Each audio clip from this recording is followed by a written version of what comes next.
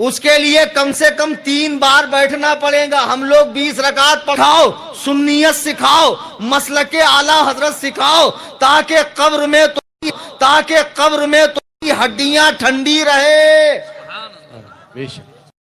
اور یہاں وہاں بہک کر اپنا دین برباد نہ کرو. اللہ تبارک و تعالی سے دعا ہے کہ اس جلسہ پاک میں جو پیغام حق قوم تک پہنچایا گیا ہے اس پر ہم سبوں کو عمل کی توفیق عطا فرمائے, اور جو کلس کے سنی مسلمانوں نے, نوجوانوں نے, علماء نے, اماموں نے, شعراء نے, بزرگوں نے محنت کر کے یہ عظیم الشان جلسہ سجایا ہے, اللہ تعالیٰ ان کی دنیا و آخرت کو کامیاب فرمائے. دوران تقریر قرآن کریم پڑھنے میں, حدیث پاک کے الفاظ بولنے میں, کوئی واقعہ نقل کرنے میں مجھ سے کوئی غلطی ہوئی ہو, میں تمام حاضرین سامعین کے سامنے اللہ کے حضور توبہ کرتا ہوں. استغفر اللہ رب من کل ذنب واذنبت الیہ. لا الہ الا, آپ بھی کلمہ پڑھ لیں, لا الہ الا اللہ محمد رسول اللہ صلی اللہ علیہ وسلم. شاید کہ اتر جائے تیرے دل میں میری بات, انداز بیاں گرچہ بہت شوق نہیں, وما علینا الا البلاغ. سبحان اللہ.